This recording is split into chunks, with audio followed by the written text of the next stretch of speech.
buenos días. Soy el doctor Oscar Valencia. Bienvenidos a esta sesión académica de pediatría. Antes de dar inicio a nuestra sesión, les recordamos mantener en silencio sus micrófonos. También todas las preguntas las podrán hacer a través del chat y al final de la plática se las haremos llegar a nuestro ponente. Y también les suplicamos nos hagan favor de llenar una encuesta de satisfacción. La liga para dicha encuesta estará localizada también en el chat. O bien también la podrán acceder en el código QR. En nombre de la Escuela de Medicina y Ciencias de la Salud del Tecnológico de Monterrey, les doy la más cordial bienvenida a la sesión académica de pediatría. El día de hoy tenemos un tema muy interesante para el pediatra, patología de superficie ocular en niños, que le va a ser impartida por el doctor Alejandro Rodríguez García. Todas las patologías que vemos como pediatras, además de los cuerpos extraños, las úlceras, queratitis, problemas de refracción, todo esto, vamos a tener un análisis muy exhaustivo por el doctor Rodríguez García. Me voy a permitir dar una pequeña reseña de un extensísimo currículum que tiene el doctor Alejandro Rodríguez García. Él estudió medicina en la Escuela de Medicina y Ciencias de la Salud del Tecnológico de Monterrey y en esa misma institución realizó la especialidad de oftalmología. Hizo un fellow de córnea, enfermedades externas y uveitis en la Universidad de Harvard. Es director médico del Centro de Oftalmología Universidad en Saltillo, Coahuila. Es profesor, coordinador académico y de investigación en la residencia de oftalmología en el programa multicéntrico de la Secretaría de Salud del Estado de Nuevo León con el Tecnológico de Monterrey. Ejerce su práctica privada en el Instituto de Oftalmología y Ciencias Visuales del Hospital Zambrano Elion, siendo responsable del Servicio de Inmunología Ocular y Uveitis. Es miembro del Sistema Nacional de Investigador Nivel 2. Es autor de más de 65 publicaciones científicas en revistas internacionales, miembro del Consejo Editorial y del panel revisor de más de 10 revistas nacionales e internacionales. Es miembro de múltiples asociaciones científicas y ha sido conferencista y coordinador, panelista en más de 400 encuentros académicos de oftalmología y ciencias visuales a nivel global. Bienvenido, doctor Alejandro Rodríguez García. Muchas gracias, Oscar. Muy buenos días a todos. Es para mí un privilegio y un gusto compartir con ustedes algunas experiencias sobre las patologías oculares que podrían suscitarse en niños. Y sin más preámbulo, vamos a compartirles aquí la pantalla. Nomás les confirmo si lo pueden ver. Ahí lo pueden ver, ¿verdad? Excelente. Muy bien, muchas gracias y gracias por la oportunidad y por la confianza. El día de hoy, estas son mis declaraciones de conflictos de interés, diferentes consultorías, asesorías a diferentes instituciones, sobre todo de la farmacéutica, de los cuales no tocaré el tema de hoy. Voy a tocar principalmente dos temas que son realmente las dos patologías tal vez más frecuentes que vemos desde el punto de vista de la superficie ocular, de inflamación de la superficie ocular específicamente.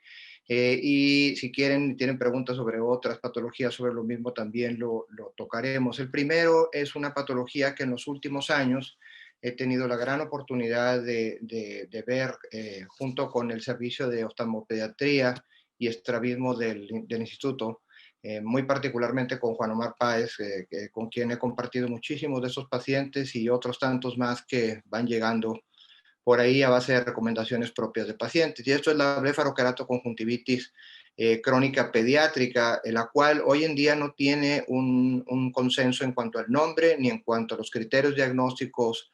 Inclusive también el algoritmo terapéutico es algo que está en plena estudio. Esta patología se define como un proceso inflamatorio infeccioso, es una dualidad entre infección con microorganismos que normalmente forman parte del margen del párpado, de la flora normal del margen del párpado, que sin embargo en individuos susceptibles se vuelve una condición en la cual el sistema inmune no puede controlar a estos microorganismos, se reproducen en demasía y este desbalance les lleva a un proceso inflamatorio donde también está involucrado reacciones de hipersensibilidad bastante complejas, sobre todo de tipo tardío, con reacciones de Helicobacter de tipo 1 y tipo 4 principalmente, algunas también dependientes de anticuerpos. La blefaritis crónica en estos pacientitos se puede asociar a ojo seco, a inflamación de la esclera, a conjuntivitis, a un daño sobre la córnea que puede ser en forma de númulas, de pequeñas monedas o lesiones infiltrativas numulares, en la periferia y en la parte paracentral de la córnea, a úlceras corneales en la periferia, a úlceras marginales, antiguamente también conocidas como catarrales, y a vascularización de la córnea. Entonces, es una enfermedad amenazante. En algunos escenarios se le ha denominado, en algunas publicaciones científicas, a esta patología la rosácea de la infancia. Sin embargo, el término es un poco ambiguo todavía, como les mencionaba, porque no tenemos un consenso, el cual estamos tratando de formar hoy en día para definir esta enfermedad. Es claro que muchos de estos pacientes, como pueden ver en estos dos niños, tienen fases de rosácea, inclusive rosácea tardía. Recuerden que el rinofima es el estadio 4, el subtipo 4 de la rosácea en la clasificación de la Academia Americana de Rosácea, en la Sociedad Americana de Rosácea, perdónenme. Y en este sentido, aquí vemos dos niños afectados de su piel en el área de la nariz y de las mejillas, y también en el caso de la parte superior, en el mentón. Esta patología tiene como generalidad una afectación inflamatoria en el margen palpebral anterior primero y después posterior, una gran preponderancia por mujeres, con más del 80% de los casos, y los dos factores predisponentes son una colonización temprana con bacterias del género del estafilococo, principalmente estafilococo aureus por un lado, estafilococos coagulasa negativos, micrococos, estafilococo epidermidis principalmente. Y por otro lado, una susceptibilidad inmunogenética que les mencionaba, que los lleva a tener este proceso. En la patogénesis tenemos una complejidad de interacción entre el sistema inmune celular y humoral, exotoxinas que producen estas bacterias, la antigenicidad de la pared celular de estas propias bacterias y finalmente la susceptibilidad del huésped. Estos cuatro elementos son clave en el desarrollo de este proceso inflamatorio.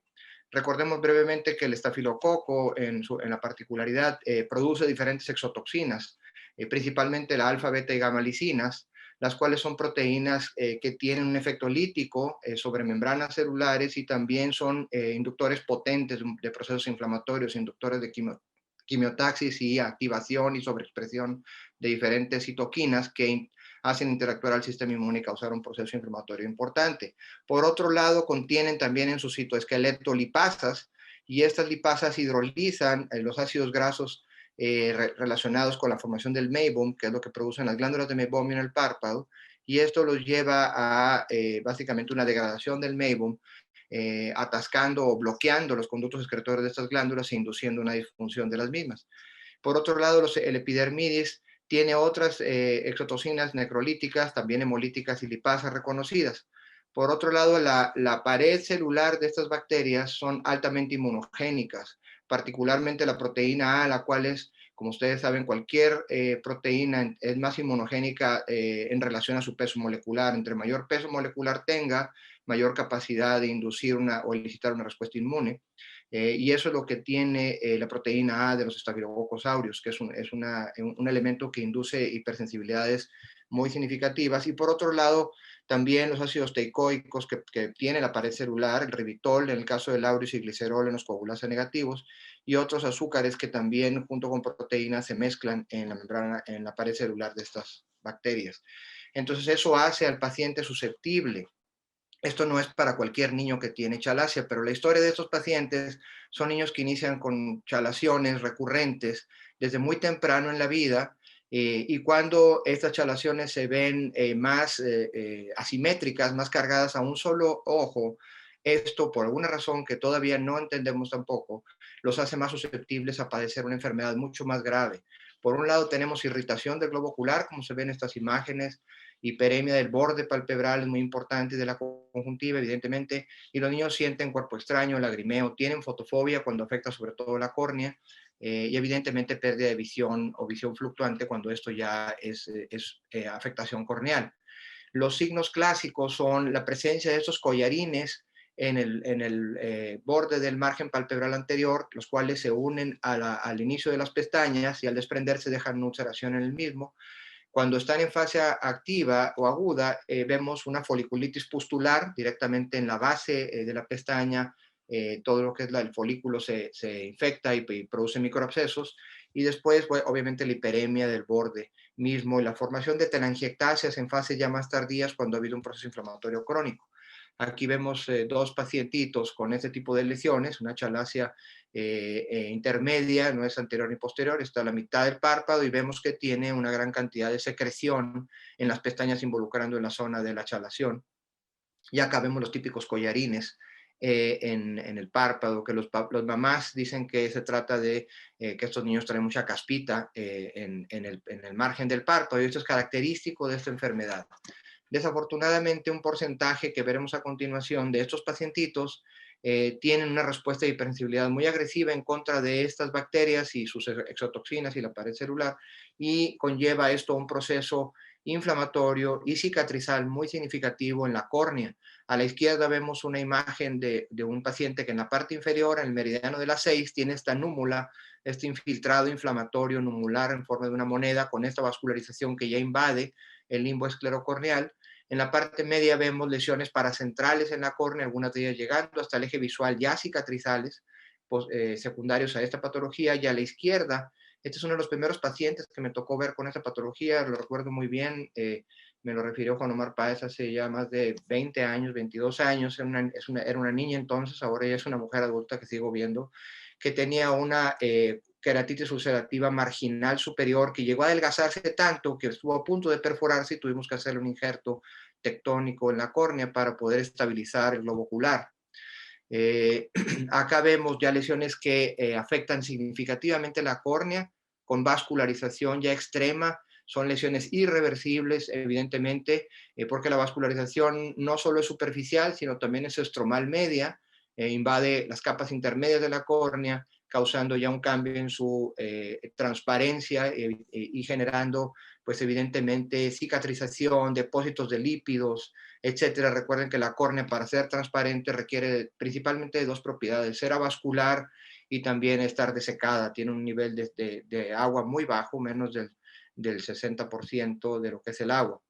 Bueno, hace algunos años nos dimos a la tarea de hacer un estudio para ver nuestros pacientes con blefaroconjuntivitis estafilocócica y encontramos estudiamos, perdónenme, en aquel entonces 114 pacientes con esta patología, de las cuales en nuestra población en particular, la mitad eran mujeres, la mitad hombres, algo diferente a lo que se reporta en la literatura, con una edad promedio al diagnóstico de esta enfermedad, vean lo tardío, a los 9.3 años.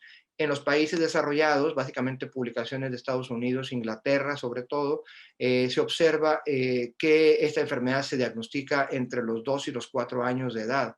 Entonces nosotros tenemos un rezago de cerca de 5 años al diagnóstico, lo cual conlleva a serios problemas después visuales. Hay mayor afectación bilateral, aunque la mayoría son simétricos, con el 60%. Les decía, los asimétricos son los más severos. Estos pacientes tienen como signos principalmente los collarines del margen palpebral, hiperemia de la conjuntiva, eritema del margen del párpado y una reacción inflamatoria con la frecuencia de chalaciones y también otras lesiones que se ven en la córnea como las flicténulas o en la conjuntiva vulvar. Y además de la disfunción de las glándulas de Meibomian que les mencionaba hace un rato. Esos son los principales hallazgos en nuestra población de pacientes con esa patología. Y cuando observamos enfermedades asociadas, vemos que un porcentaje alto de estos pacientes, de 114, bueno, 15 pacientes, el 13%, tenían diversas enfermedades de tipo alérgico, sistémicas, atopia en 4, queratoconjuntivitis primaveral en otros 4, y formas estacionales y perennes de conjuntivitis alérgicas en hasta 7 pacientitos, y otros desórdenes inmunes relacionados. Entonces esto es interesante y desde el punto de vista de las manifestaciones oculares, nosotros nos dimos a la tarea de estudiar todavía una población un poco más a fondo en este sentido, la población de nuestros pacientes, y encontramos que casi el 40% tienen manifestaciones corneales. Y cuando hablamos de manifestaciones corneales, hablamos de leucomas, de vascularización, de los infiltrados que mostraba previamente, o como los que se ven aquí en estas propias imágenes, lo cual conlleva evidentemente a una pérdida visual importante en muchos de estos niños. Y la mayoría de los factores de riesgos que estudiamos que los hacían a los pacientes más susceptibles a esta variante más grave de la enfermedad era ser niñas, el retraso en el diagnóstico después de los 9 años de edad, lo cual ya es bastante tardío, porque recuerden que estos niños empiezan muy temprano con la chalasia, y la enfermedad asimétrica, pacientes que en un ojo parecen no tener casi nada o nada, y el otro ojo es el que está altamente afectado. El pronóstico visual, si vemos la agudeza visual inicial contra la final aquí, vemos que cuando hay afectación de la córnea, por más que hagamos esfuerzos por contener y tratar de mejorar la condición del paciente, siempre hay una pérdida visual sustancial, en este caso significativa, y vemos que en un inicio, visiones de menos de 20/50 se pueden ver en hasta el 6% de estos pacientes. Entonces, el daño corneal es lo que los lleva a la pérdida visual importante. Y el tratamiento de estos pacientes, pues es un tratamiento que, como les decía al principio, hoy en día no lo tenemos muy bien estandarizado. Sin embargo, hemos tratado de generar un algoritmo terapéutico que estamos tratando de proponer para que universalmente se emplee en el mundo, porque tenemos todavía muchas discrepancias en esto y muchas diferencias. Es el higiene palpebral es clave, el arrastrar y retirar la mayor parte de colonias bacterianas del borde del párpado, que son las principales inductoras de esto, es clave en la terapia de estos pacientes. El uso de gotas lubricantes son bastante útiles, sobre todo sin conservantes o con conservantes oxidativos, para tratar de lubricar la superficie ocular y que se encuentre en mejores condiciones, aumentar la osmolaridad y de esta manera evitar inflamación. Y antibióticos tópicos, sobre todo polienos y macrólidos. Particularmente los macrólidos tienen la gran propiedad de que, además de ser bacteriostáticos, internarse en macrófagos y en células de los epitelios y permanecer por más tiempo actuando, también tienen un efecto antiinflamatorio bastante potente. Entonces, no solo los empleamos para reducir las colonias bacterianas, sino principalmente como antiinflamatorios. El uso de esteroides debe ser con cuidado y deben ser esteroides de principal que llamamos de superficie, que solamente se emplean en la superficie del ojo, que no penetren mucho al interior del ojo para evitar glaucoma y catarata, y por periodo lo más corto de tiempo posible para evitar estas complicaciones. Sistémicamente en estos pacientes utilizamos eritromicina, principalmente a 50 miligramos por kilo por día, y luego la vamos destetando. Como les digo, como no la usamos como un antibiótico, sino como un antiinflamatorio, estos pacientes pueden permanecer en 6-8 semanas, al igual que hacemos con los adultos con rosácea, con las tetraciclinas. En los niños lo hacemos con la eritromicina principalmente, debido a su efecto antiinflamatorio. Y algo muy importante también es el uso de omega 3, el cual se ha demostrado que fluidifica y clarifica el meibum, la secreción de estas glándulas de meibomio del párpado, y también es un gran inhibidor de ciertas citoquinas proinflamatorias, como prostaglandina E2 alfa. Bueno, la otra patología que quería tocar también el día de hoy, que también es igual de relevante por la frecuencia con la que se ve, son las alergias oculares. En cuanto a la importancia de la conjuntivitis alérgica en nuestra población, pues tiene que ver con los antecedentes de lo que es las reacciones de hipersensibilidad. Todos sabemos que es el desorden más común del sistema inmune, que afecta al 20% de la población mundial, evidentemente, que también es importante reconocer que entre el 25 hasta el 40% de cualquier paciente con una reacción de hipersensibilidad de vías respiratorias o de la piel tienen síntomas oculares, no tanto así los de hipersensibilidad de alimentos, y la sintomatología ocular puede ser la más prominente en hasta el 20% de estos niños, con patologías como la queratoconjuntivitis primaveral o vernal, como lo tiene este chico que vemos acá. Estudios epidemiológicos en el pasado y en el presente siguen confirmando que esta patología y la parte ocular es muy relevante. Aquí vemos el ensayo ISAC del 2013, que es el estudio internacional de asma y alergias en niños, que ustedes deben de conocer evidentemente, y vemos que en estos ensayos, en este de 2013, por ejemplo, en este reporte, el 40% de los niños entre 6 y 7 años tenían síntomas de conjuntivitis alérgica y el 50% de los adolescentes entre 3 y 14 años. Entonces es un problema relevante la manifestación ocular de hipersensibilidad en estos niños. En otro estudio, ya más bien en pacientes epidemiológicos a nivel de alergias de vías respiratorias, el NANS3 en 2010, estudiando 20,000 pacientes, encontraron que 6.4 reportaban síntomas oculares y casi el 30% tenían una combinación de síntomas oculares y nasales. El 40% de toda esta población experimentaron al menos un evento de síntomas oculares en un periodo de un año al estudio. Derivado de este mismo ensayo, se hizo un estudio en la Ciudad de México que reportó conjuntivitis alérgicas en la población alérgica general de casi el 20%, algo de lo que les mencionaba previamente. Y las generalidades de esto es que ocurre en todas las poblaciones del mundo, que la mayor incidencia se da evidentemente en climas cálidos y secos, algunos como los que tenemos en México, en Centroamérica y algunos países de Sudamérica, y representa el 3% de la enfermedad ocular severa en algunas regiones, el proceso alérgico ocular. El panorama en América Latina y en México es el que estamos viendo aquí. No es un panorama menor, son pacientes que tienen antecedentes de alergias mayores tempranas, estamos hablando de urticaria reactiva, asma bronquial y dermatitis atópica, que después llevan al proceso inflamatorio ocular. Las repercusiones, evidentemente, pues son los hallazgos que inducen estas reacciones de hipersensibilidad, que en muchos de los casos no son menores, particularmente en los niños. La forma primaveral, que es la más frecuente en varones, niños y adolescentes, es una patología que induce cicatrización. Recuerden que no es una fase inmediata de la respuesta de hipersensibilidad tipo 1, sino que contiene también una respuesta tardía de hipersensibilidad tipo 4, sobre todo celular dependiente, en la cual tenemos esta respuesta de hipersensibilidad que induce cicatrización por activación y proliferación de fibroblastos a través de interferón gamma, que se produce en cantidades importantes por linfocitos TH2 cooperadores, que son muy presentes en estos pacientes. Las fuentes de la alergia en estos casos es polivalente, hay múltiples alergenos que lo inducen, desde los típicos alergenos de temporadas como pólenes de árboles, de pastizales, la artemisia vulgar, que es de las más comunes, hasta alergenos permanentes como son los ácaros de polvo y sus desechos, los mohos y los pelos de animales domésticos.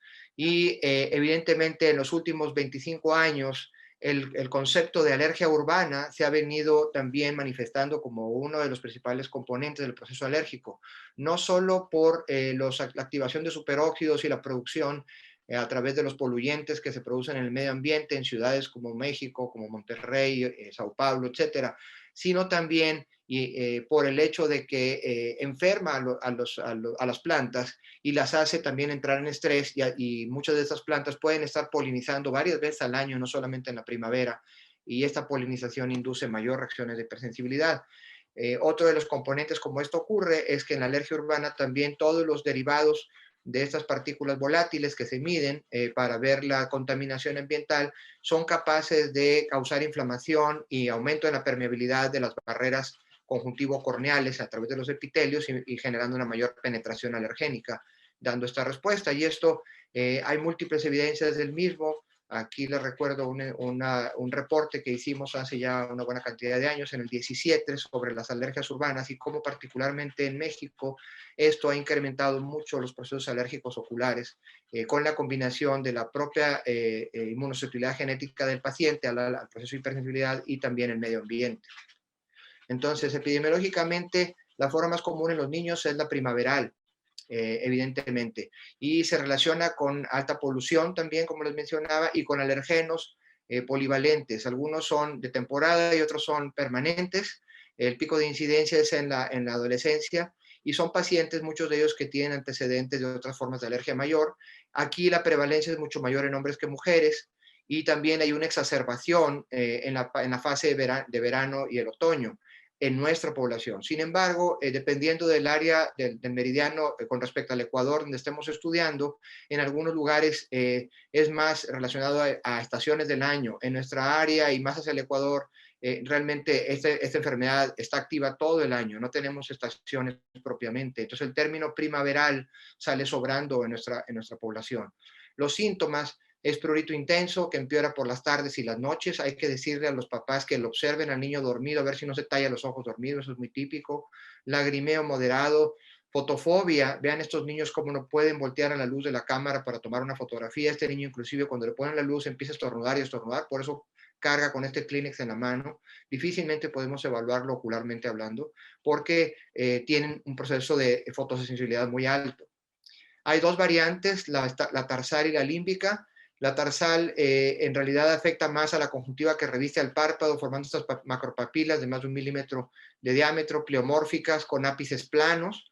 Y la forma límbica, la cual afecta, como vemos en la parte inferior, más el área límbica con reacciones de producción de quemosis muy significativa y proliferación de células inflamatorias de forma gelatinosa.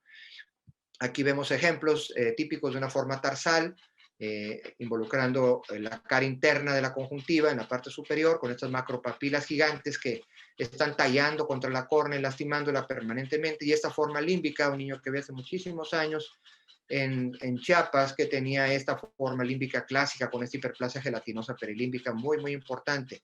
Debo decir que la mayor parte de los pacientes con primaveral tienen una combinación de estas dos variantes. Es muy difícil verlas en forma pura. Bueno, los cambios en la conjuntiva, tenemos por un lado la hiperemia crónica y bilateral. Debe ser bilateral, aunque puede ser ligeramente asimétrica, que empeora por las tardes. La secreción mucosa filante blanco-amarillenta es muy característica, como la que vemos aquí en la fotografía en medio. En la parte superior vemos las típicas papilas en empedrado, como les decía, pleomórficas, con ápices muy planos, que al evertir el párpado se ven y que por el peso que tienen debido a la infiltración, por la gran liberación de histamina y otras aminas vasoactivas constantes, eleva el peso del párpado, y debido a que el elevador del párpado es un músculo muy, muy delgado, cuya función es muy explícita, no puede soportar este peso y entonces vemos una pseudotosis, como vemos aquí en el niño que está en la parte inferior. Vean cómo en el ojo izquierdo se ve su párpado mucho más caído que el derecho, y esto es un signo típico de estas variantes de enfermedad. Entonces es importante reconocer esto y reconocer las alteraciones. Muchas veces esto se confunde, estas secreciones blanquecinas, filantes, que están hechas de mucina, básicamente mucina producida por las células caliciformes, mucinas transmembranas se les llama, y estas son limpias, no tienen un proceso infeccioso bacteriano, y sin embargo se confunden con legañas secundarias a un proceso infeccioso. Aquí vemos los nódulos de Horner-Trantas en el limbo superior, que son nidos de eosinófilos. Estos puntos blancos que se ven aquí en la parte límbica son nidos de eosinófilos. Los eosinófilos en la conjuntiva histopatológicamente no se observan en ninguna otra condición. A nivel conjuntiva, infecciones parasitarias son extremadamente raras, casi nulas, solamente en algunos países de África y en algunas zonas tropicales se ven. En la mayoría de los casos, eosinófilo significa alergia. Y acá vemos en la parte superior derecha una hiperplasia gelatinosa. Esta hiperplasia gelatinosa se forma de un día para otro. Entonces las mamás llaman diciendo que le encontraron al niño un proceso como que una gelatina que se le ha formado alrededor del ojo, que está amenazando con cubrir la zona de color del ojo en este caso. Y ya cuando son muy crónicas, como acá en la parte inferior izquierda, vemos que forman una gran reacción de hiperpigmentación. Hay un acúmulo de melanocitos y melanosomas en la conjuntiva perilímbica y forman estas áreas de pigmentación importantes. Y acá vemos una forma o una variante zonal, donde la hiperplasia gelatinosa solamente se ve en alguna zona de la conjuntiva perilímbica. Aquí vemos la prevalencia de hallazgos oculares en nuestra población, un ensayo que publicamos hace algunos años, allá por el 2010, y vemos que la reacción papilar en estos niños, papilas pequeñas y gigantes, la hiperemia de la conjuntiva y la secreción mucosa filante, perdóneme, son las formas de manifestaciones oculares más comunes que vemos en la población mexicana con esta enfermedad. Ahora, esta patología no está exenta de afectar a la córnea, entonces estos niños hay que estarlos vigilando porque pueden tener desde una queratopatía punteada superficial, que se muestra aquí con esta tinción de fluoresceína arriba en la parte superior derecha, donde vemos esta córnea con múltiples puntos que muestran defectos del epitelio de la córnea llenados por la fluoresceína, que es para lo que usamos la fluoresceína, para pintar defectos del epitelio conjuntivo corneal, pero sobre todo corneal. vemos cómo en forma difusa y central está afectando a la córnea de este niño. También puede formar erosiones coalescentes o algo que se llama epiteliopatía en placas, que son parches de defectos epiteliales sobre la córnea. Después vemos las úlceras en escudo clásicas, que son úlceras en forma de gota invertida en la zona del eje visual y siempre en los meridianos superior y medio de la córnea. Estos son debidos al arrancamiento del epitelio de la córnea por dos acciones. Por un lado, la proteína básica mayor eosinofílica, de los eosinófilos que les mencionaba que están en estos nidos en el limbo. Esta proteína básica mayor del eosinófilo que está en el citoesqueleto de esta célula, la libera en el epitelio y afloja los semiesmosomas del epitelio corneal, y el movimiento del parpadeo con todas esas papilas que revisten la cara interna del párpado arranca el epitelio y forma estas úlceras estériles primero, pero que después se pueden convertir en úlceras infecciosas si hay un microorganismo oportunista que tiene capacidad de penetrar. Acuérdense que los pacientes con hipersensibilidades tienen un desbalance en los linfocitos TH2 en favor de TH2 contra TH1, y recuerden que TH1 son los linfocitos cooperadores que se encargan principalmente de fagocitosis y de las funciones de las respuestas adaptativas en contra de microorganismos. Entonces los pacientes alérgicos son mucho más susceptibles a infecciones con estafilococos, con herpes y con otras tantas más infecciones, en algunos casos hasta oportunistas. Finalmente, si estas úlceras persisten por mucho tiempo, llevan a la formación de placas que rellenan, placas de impactaciones mucosas sobre todo, y también a veces metaplasias escamosas con cambio del epitelio no queratinizado o no estratificado, no queratinizado, perdónenme, a queratinizado, y produce una metaplasia escamosa importante. Aquí vemos ejemplos, arriba a la izquierda, un paciente que de una úlcera en escudo, que aquí se alcanza a ver debajo esta gota invertida, esta gota al revés, tiene en el centro una infiltración estromal por una infección bacteriana con estreptococo. Acá arriba a la derecha vemos las secuelas que dejan todas estas ulceraciones en la córnea, con estos leucomas y estas manchas sobre la córnea. En la parte inferior izquierda, esta bonita fotografía de Camerún, donde muestra una impactación de una úlcera en escudo por esta placa de mucina que se endurece, se hace durísima.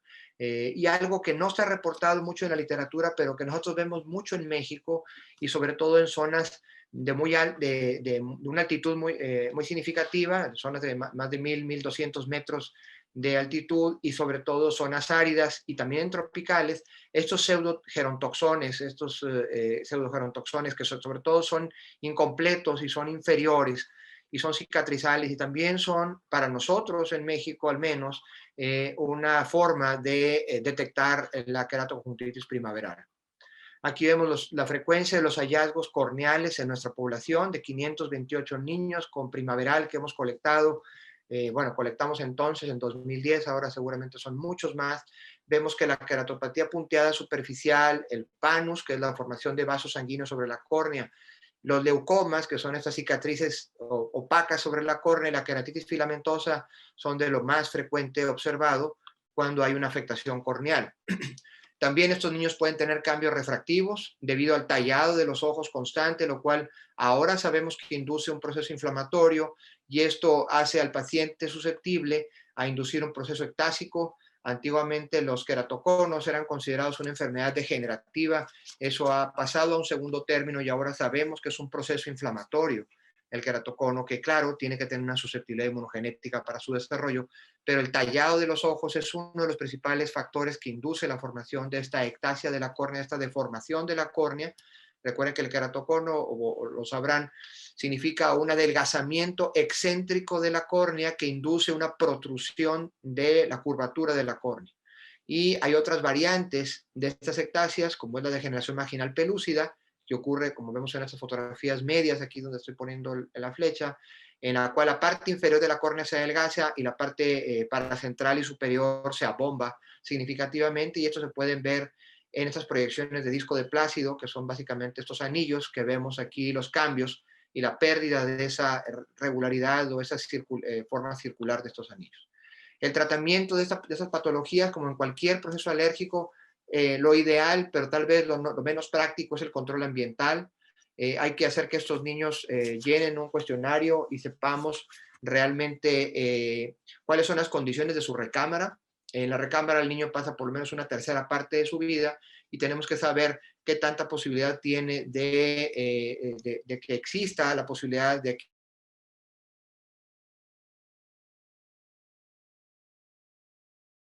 textiles, lo que son alfombras, tapetes, muñecos de peluche, etcétera.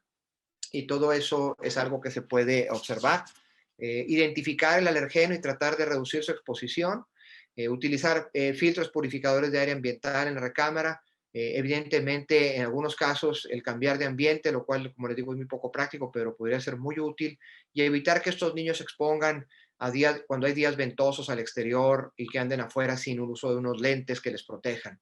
Medios físicos, fomentos fríos son muy útiles aquí. Decirle a un niño que no se rasque los ojos es prácticamente imposible que no lo hagan, pero sí podemos pedirles que vayan a un lavabo y con los ojos cerrados se echen unas 4 o 5 bocanadas de agua en la cara y eso le reduce el prurito en forma significativa. El uso de los anteojos, como les digo, con o sin graduación, claros o de sol, como quieran, con que tengan filtro ultravioleta y los usen al exterior, son muy útiles. Evitar el rascado excesivo, porque existe un conocimiento pleno, una evidencia científica descrita por Granier hace ya más de 20 años, que el síndrome de rascado prurito, cada vez que rascamos los ojos o tallamos los ojos, inducimos una mayor degranulación de los mastocitos, de las células cebadas, y esto induce más liberación de histamina y mayor prurito. Entonces es un ciclo vicioso negativo y esto nos lleva a mayor problema. El baño nocturno con un lavado cuidadoso del cabello es muy importante en estos niños. Recuerden que el cabello guarda muchísimos de los alergenos y por eso el bañarse en la noche es muy útil para reducir la exposición durante la noche. El uso de lágrimas artificiales sin conservantes para lavar el alergeno, diluirlo y enjuagarlo y sacarlo del ojo y también para producir una barrera. Y finalmente el uso de antihistamínicos y estabilizadores de mastocitos. Hoy en día utilizamos medicamentos tópicos cada vez menos tóxicos y cada vez más eficaces que combinan efectos duales en cuanto a estabilizar la membrana celular del mastocito por un lado y bloquear los canales rápidos de calcio y de esta manera evitar la degranulación de los elementos preformados del citoesqueleto del granulocito, en este caso de la célula cebada, y por otro lado bloquearlos en forma competitiva los receptores de histamina que hay en las células blanco o en los tejidos blancos a través de sustancias como la celastina, el fumarato ketotifeno y principalmente el más eficaz hoy en día y el más potente por mucho es la olopatadina, la única que tiene una aprobación ante la FDA para tratar todos los signos y síntomas del proceso alérgico ocular. Esto es muy significativo porque recuerden que todos ustedes saben que en las fichas de la FDA la indicación de un producto farmacéutico tiene que ver con una capacidad probada en estudios, en ensayos aleatorizados, controlados, que demuestren que funciona. Finalmente, otra variante de la conjuntivitis alérgica, la conjuntivitis flictenular, es una forma muy interesante de alergia, es una forma microbialérgica que puede ser aguda o recurrente y que puede o no asociarse a blefaritis crónica por estafilococo, la patología que veíamos primero. Forma nodulaciones en la conjuntiva límbica o en la conjuntiva vulvar o en la córnea, como vemos esta lesión corneal en la parte superior. Estos nódulos se pueden ulcerar y necrosar en un periodo de 2 a 3 semanas y se ve como una lesión gelatinosa, sobre todo en la fisura interpalpebral, en la parte expuesta del ojo. ¿Y por qué razón? Bueno, porque sabemos que la luz ultravioleta del sol es una gran inductora de activación de las células presentadoras antigénicas en la superficie de la conjuntiva y de la córnea, básicamente células de Langerhans, células dendríticas interdigitantes, perdónenme, y estas producen una mayor presentación antigénica de diferentes componentes que causan esta forma de microbialergia. En el pasado se había atribuido más a micobacterias, sobre todo Mycobacterium tuberculosis, pero hoy en día es mucho más atribuible a estafilococos, sobre todo aureus, pero también coagulasas negativos, y en algunos casos particulares, algunos hongos como Candida y coccidioides y algunos otros nemátodos, etcétera. Decía, la radiación ultravioleta es clave en esta enfermedad. Estos niños se exponen al sol y se les generan estas flicténulas que vemos aquí en la parte superior, cerca del limbo, en la fisura interpalpebral. Estos nódulos son gelatinosos, les digo, a veces pueden verse ulcerados y se acompañan de una inflamación con una gran cantidad de proliferación vascular y vasodilatación importante. Si afectan por un tiempo considerable la córnea y no son tratados, pueden dejar una cicatriz pequeña. Vemos aquí una forma cicatrizal, ya una flictenulosis crónica, le llamamos nosotros a esto, cuando ya están aquí pigmentadas después de mucho tiempo de estar permaneciendo ahí en la parte límbica. Aquí vemos otra más en la parte superior derecha, y acá vemos una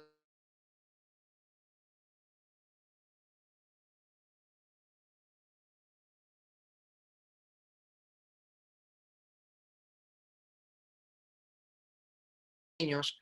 Esto es muy raro en la infancia y es más probable que se trate de una flicténula. El diagnóstico diferencial de esto es con pingüéculas, que son lesiones muy parecidas y en la misma zona, con las hiperplasias gelatinosas focales que veíamos de la primaveral y con epiescleritis nodulares, que también son muy similares en algunos casos. Y ante el oftalmólogo experto, pues él tiene que tener la capacidad de discernir qué es lo que está viendo como tal. Y el tratamiento, pues es con esteroides tópicos, con limpieza del margen palpebral, con el uso de medicamentos combinados. Sobre todo empleamos más, hoy en día lo que más empleo yo en lo particular es netilmicina con dexametasona. La netilmicina es un macrólido y tiene un efecto además de antiinflamatorio y además de bacteriostático. Tiene un muy buen efecto, permaneciendo más tiempo y haciendo mayor efecto, y combinándose con la dexametasona en fosfato, que no penetra mucho al ojo y por periodos cortos de tiempo dan cuenta de estas flicténulas rápidamente, ¿verdad? Ya cuando son muy persistentes o recurrentes, podemos abordarlos con estabilizadores de mastocitos, y evidentemente estos niños deben de usar lentes con filtro ultravioleta al exterior todo el tiempo. Bueno, pues por mi parte ya no quiero yo ir más a fondo en esto, todavía tenemos 20 minutos y yo preferiría mejor que lo discutiéramos con todas las dudas que tengan sobre enfermedades de superficie ocular, herpes u otras patologías que se les ocurran o que hayan visto en niños que quisieran saber. Les agradezco muchísimo su atención. Sé que no es fácil para ustedes un tema tan explícito como este, y sin embargo, bueno, pues a sus órdenes. Muchísimas gracias, Alejandro, por una excelente presentación, una revisión muy puntual, pero también al mismo tiempo muy profunda para el pediatra, que son patologías que con cierta frecuencia las vemos en el consultorio. Tenemos varias preguntas. En cuanto a la alergia ocular, ya mencionabas tú el uso de olopalatinas, acelastina. ¿Cuándo usar esteroides y cuándo no? Porque es un tema que a veces como pediatra dices tú, ¿me debo de apoyar o puedo yo hacer ese manejo? Porque por las consecuencias que pudiera tener el uso de los esteroides. ¿Cuándo sí, cuándo no? Muy bien. Sí, muy buena pregunta, Oscar. Miren, es muy importante primero mencionar lo siguiente. A veces en los perfiles que vemos de manejo del pediatra en lo general, gustan mucho de utilizar combinaciones de esteroides con antibióticos. Y quisiera nada más mencionar que no es aconsejable en ninguna circunstancia utilizar antibióticos que contengan neomicina. La neomicina es un macrólido de primera generación, es extremadamente alergénica, es una inductora de toxicidad con reacciones de hipersensibilidad tipo 4 en la superficie ocular y en la superficie de la piel del párpado, y es muy tóxica. Entonces, tratar de evitar utilizar ese tipo de combinación con neomicina primero. Bueno, ¿cuándo usar esteroides tópicos como tal? Si vamos a decidir utilizar un esteroide, recordarles que el único esteroide tópico que está aprobado por FDA para el uso en alergias oculares es el loteprednol etabonato al 0.2%. Estoy hablando de Loterex 0.2%. Ese es el único esteroide aprobado para utilizarlo en alergias, y los periodos más largos que se pueden utilizar son entre 7 y 10 días. Ese es más o menos el tiempo que máximo debe de usar un pediatra, en mi opinión. Después de 10 días, si al destetarlo o quitarlo se vuelve a activar el proceso inflamatorio, lo mejor es referirlo a un oftalmólogo pediatra o a un especialista en inmunología ocular si tienen a alguien cerca. Lo más común es el oftalmólogo pediatra, porque ellos saben manejar bien esto, tienen buen entrenamiento en esto y lo hacen todo el tiempo. Por otro lado, También mencionar que si tienen la menor duda de que el paciente pueda tener una afectación en la córnea, también lo ideal es mandarlo al oftalmólogo mejor. Si ustedes ven a nivel corneal con el oftalmoscopio directo, o sea, a simple vista, una pequeña lesión que involucre el limbo esclerocorneal o ya propiamente la córnea paracentral o central, lo ideal es que este niño vaya al oftalmopediatra para que sea atendido por él al respecto y ya él tome las medidas pertinentes. Entonces, utilizar principalmente el loteprednol etabonato 0.2%, no más de 7-10 días. La dosis máxima o promedio es entre 2 y 3 aplicaciones al día, 2-3 gotas al día. Combinarlo con un antihistamínico potente. En fases agudas, el más potente y más eficaz es la olopatadina. La olopatadina, que es el patanol, viene presentaciones, bueno, también otras ya copias del patanol, ya perdió su patente. Ahora tenemos también Inbalsa de Laboratorios Green, es más económico, pero sí les digo que como todos los copias a veces no tienen la micronización y la purificación del elemento activo no necesariamente es igual. Sin embargo, se puede utilizar el 0.1% 2 veces al día o al 0.2% una vez al día, o en casos muy severos hasta 0.2% 2 veces al día. 0.2% tiene una duración de 16 horas el efecto. En mi opinión es mejor administrarlo por las mañanas. Pues, sin embargo, no hay ninguna indicación específica de cuándo se debe poner una gota al día. Y básicamente eso es. Muchas gracias. Otra de las preguntas la acabas de contestar, olopalatina al punto 1 o al punto 2. Entonces, resumiendo, olopalatina es 2 veces al día cuando es punto 1 y una vez al día punto 2. Sí, correcto. Así es. Correcto. Muy bien. ¿Cuándo, otra de las preguntas, otra de las patologías que consideres que debemos de referir como pediatras? Ok, yo creo que todos los pacientes que tengan, niños que tengan chalacia recurrente, igual, el patrón típico que vemos de manejo es iniciarle un ungüento de antibiótico antiinflamatorio puesto sobre la lesión, a veces hasta gotas, está bien hasta ahí, o evidentemente, pero sí tratar de referirlos por la patología que acabo de mostrar. Nosotros tenemos que, como oftalmólogos, detectar lo más temprano posible a aquel niño que tiene chalacia recurrente y que puede estar inmiscuido en una susceptibilidad inmunogenética que lo lleve a esta enfermedad que ahora conocemos como blefaroqueratoconjuntivitis crónica pediátrica, pero que no tenemos un término definitivo. Esperemos que en los próximos 3 o 4 años ya tengamos algo más sólido en ese sentido, porque estamos tratando de formar un consenso mundial para ello. Pero esos pacientes hay que referirlos. También hay que referirlos porque es increíble, pero muchos de estos niños, y aquí espero que haya algún oftalmólogo pediatra, no sé si alguien esté conectado, a veces lo que tienen no es una metropía, tienen un defecto refractivo, un vicio refractivo, y a veces eso es lo que los conlleva a la formación de las chalacias. Estos niños tienen miopía, empiezan a apretar el orbicular, a hacer gesticulaciones para ver mejor, con un efecto estenopeico, un efecto de tratar de mejorar la condición visual, y eso hace que se obstruya la parte terminal del conducto de las glándulas de Meibomi y produce una chalación. Entonces, una chalación hay que enviarla. Cualquier proceso infeccioso, más allá de una conjuntivitis con secreción verde amarillenta discreta que no afecta a la córnea, esos pueden ser manejados por el pediatra con un buen antibiótico de amplio espectro, claro, de los que están indicados en niños, dependiendo del grupo de edad, etcétera.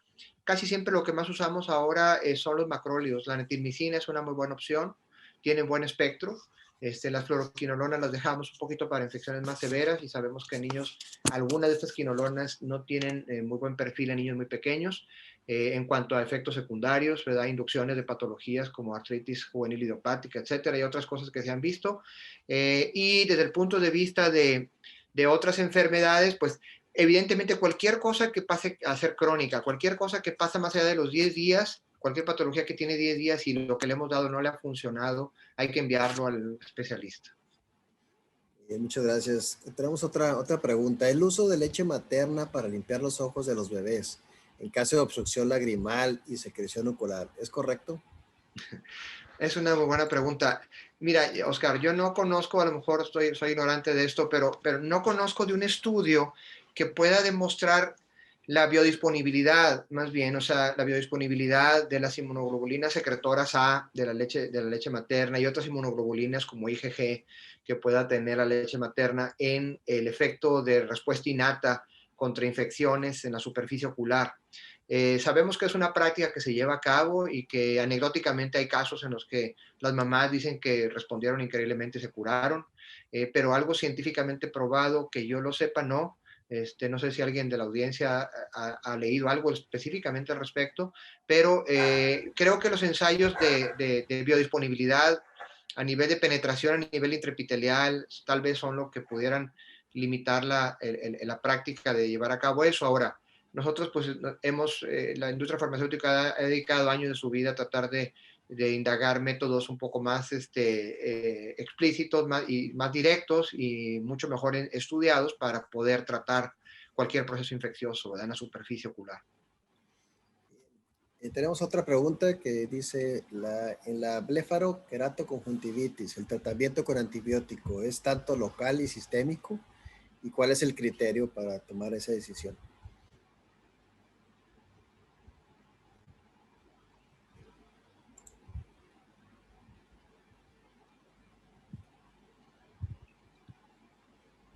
Perdóname, Oscar, te perdí por un momento, no Sí, sé si fue mi señal. Sí, sí. En la blefaroqueratoconjuntivitis, ¿el sí. tratamiento es con antibiótico tanto local y sistémico? ¿Cuál es el criterio para tomar esa decisión? Ok, sí. El criterio tiene que ver con afectación en la córnea. Una vez que el proceso ya afectó a la córnea, con estas infiltraciones de glóbulos blancos sobre el estroma de la córnea y el epitelio, tanto límbico como paracentral, y la formación de vasos en la periferia de la córnea, etcétera, ya es un criterio definitivo para dar un tratamiento integral, incluyendo omega 3, que por lo pronto ahorita en la dosis pediátrica no tenemos una dosis definida. En el adulto es de 1000 miligramos de la combinación de DHA-EPA. En el caso de los macrólidos, como la eritromicina, por ejemplo, que es lo que más se emplea o más se ha empleado por lo menos hasta ahora, lo utilizamos cuando ya tenemos una afectación de la córnea. Tópicamente, evidentemente, cualquier paciente que tenga una chalacia recurrente o una conjuntivitis, pero como el mismo nombre lo dice, cuando ya es una blefaroqueratoconjuntivitis, pues evidentemente la córnea va a tener cierta afectación. En algunos casos que solamente vemos un puntilleo de la córnea, solamente la córnea tiene pequeños defectos erosivos en el epitelio puntiformes, aislados, o sea, o por zonas pequeñas que no va más allá del promedio, no necesariamente requiere tratamiento sistémico. Otra pregunta, el adolescente con lentes de contacto que trae una conjuntivitis, ¿cuál es el riesgo? ¿Cuál es el Ok, principal qué bueno problema? qué bueno que lo preguntan y que es un tema distinto que no tocamos hoy, también es muy importante. Cada vez vemos más adolescentes o hasta veces niños de 10, 12, 11 años, un poquito antes de la adolescencia, que usan lentes de contacto blandos, la mayoría de ellos. Desafortunadamente el lente de contacto blando es el más susceptible a causar problemas. Hay dos formas de queratitis causadas por el lente de contacto, una infecciosa y una no infecciosa. Las formas infecciosas son las temidas. Las no infecciosas son causadas principalmente por hipoxia de lente o por un lente muy degradado que ya se sobreusó. Los factores de riesgo más importantes son el uso extendido del lente de contacto. ¿Qué significa uso extendido? Dormir con él, principalmente, con el lente, no quitarlo durante los 30 días y estarlo intercambiando cada 30 días. Ese es un error. No importa si la casa comercial dice que su lente es para uso de día y noche y que la córnea respira a través del lente porque tiene un coeficiente de permeabilidad alto, etcétera. Debe de quitarlo todas las noches. El otro gran enemigo en el lente de contacto es el agua. El usuario de lente de contacto, sobre todo el blando, no debe de exponerse al agua, ningún tipo de agua, ni la regadera, jacuzzis, albercas, ríos, lagunas, mares, lo que sea. Cualquier tipo de agua. Existen amibas de vida libre, particularmente del género Cantomiba, y hay varios subespecies que son letales en la córnea, causan un daño irreversible y muchas veces ceguera. Entonces, cualquier niño que tiene un problema o adolescente que tiene un problema con lente de contacto, lo primero que hay que indicarles es que lo retire inmediatamente, que no tire el lente de contacto, que lo regrese al estuche donde lo guarda y que lo deje ahí mientras se toma una decisión de qué se va a hacer antes cuando acuda a la consulta con ustedes. Ustedes ven, si no tiene una afectación directa en la córnea, solamente es un enrojecimiento, bueno, pues lo podrían tratar con un antibiótico, un antiinflamatorio por unos días, pero si tiene alguna lesión corneal, la más mínima, lo ideal es que lo vea un oftalmopediatra, que lo manden con su estuche y el lente en la mano, por si es necesario hacer un raspado y cultivo de alguna lesión que pudiera ser infecciosa. Eso es muy importante porque entre mejor y más rápido identifiquemos la presencia de una bacteria, de un hongo, que son los más comunes, bacterias y hongos, más fácilmente podremos ayudar al paciente a que no se meta en problemas. Muchísimas gracias. Yo creo que son todas las preguntas. Nuevamente te agradecemos que hayas estado con nosotros. Ha sido un honor y un privilegio escucharte, tocar temas muy, muy relevantes para el pediatra y estamos muy agradecidos que hayas estado con nosotros. Muchísimas gracias. Muchísimas gracias también a toda nuestra audiencia por habernos acompañado el día de hoy. Muchas gracias, Oscar, y muchas gracias a todos y que tengan muy buen día. Igualmente, hasta luego. Hasta luego. Les recordamos, nos hagan favor de llenar la encuesta de satisfacción